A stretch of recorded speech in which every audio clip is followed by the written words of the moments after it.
The majority of my career was in finance in London, actually. It was a comfortable career path. The money was good, it paid the bills, but there was never really any passion with it. Photography had always been in my mind, but unfortunately, it was never an accepted career path or a profession. I finally bit the bullet about 6.5, 7 years ago when I had the chance to document a family friend's wedding. And it's been non-stop ever since then. Professional photography is very demanding. Expectations are high. Mentally and physically, it's extremely challenging.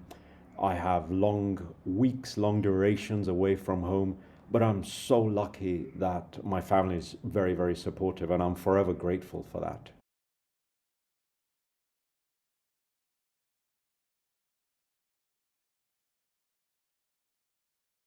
That's a very interesting question.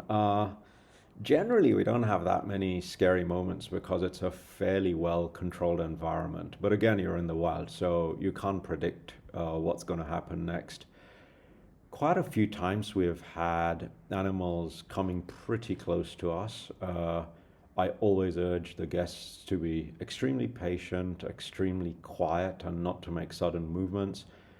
Guest safety is my priority more than anything else. Um, Especially predators, they come very close, kind of head on towards me. I use a pretty big lens with a big diameter at the front of it. So, what's interesting, especially for lions and leopards, is they come extremely close to me, close to the lens, because they can see their own reflection in the lens. So they're just a bit curious, trying to see what's going on, who's looking at them. They come to maybe sometimes 1 meter away from us just to have a quick look. Once they realize that's not a threat, they just have a little sniff around and walk away. So the first couple of times that happened, I was a little bit nervous, a little bit scared, but now we're quite used to it. And it actually gives us some amazing, very, very close up shots.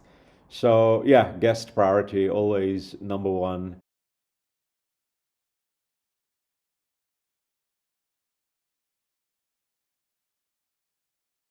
In terms of charity, I'm actually a really firm believer, especially in Kenya, not to just dish out money or hand out money.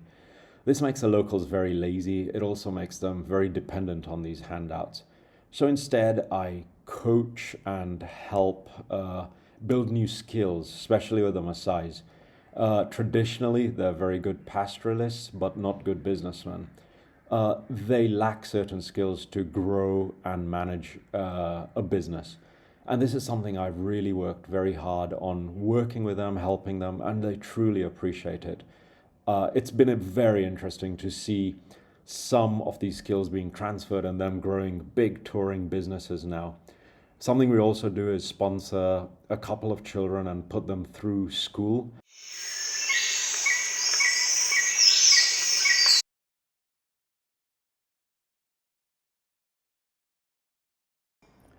COVID hit the safari industry in Kenya over the last couple of years extremely hard. Just before this, over the last 5 years, what we'd seen was a lot of the Maasais had sold all their cows and bulls and sheep and started buying Land Cruisers. They moved to a full time guiding role, driving, etc., in the Mara. Now, all of a sudden, there's no tourists. The international market has dried up. So they really struggled for the last kind of couple of years. What we also noticed on the flip side, though, was the domestic Kenyan tourist market. None of them could travel abroad all of a sudden because of the lockdown. So a lot of them started going to national parks.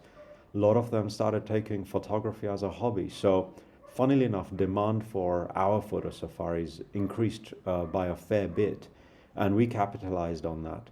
However, I think COVID has taught the Maasais, the world, quite a lot of different things, one of them being not to just rely on one income source. What we found very interesting amongst the wildlife and the animals in the Masai Mara was their behavior completely changed, especially in the first kind of 6 to 9 months of COVID.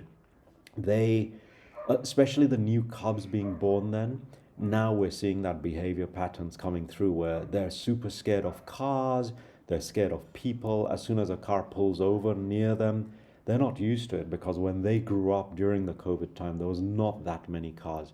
So that's been a very interesting shift change in behavioral patterns, which almost makes you think sometimes if there was not so many cars in the Mara, if there was not so many tourists, wildlife behavior would have been so different. And even photographing this would be very, very different.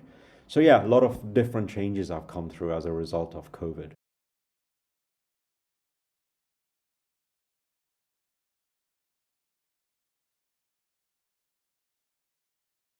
I was very surprised and actually really grateful to the community for presenting me this award.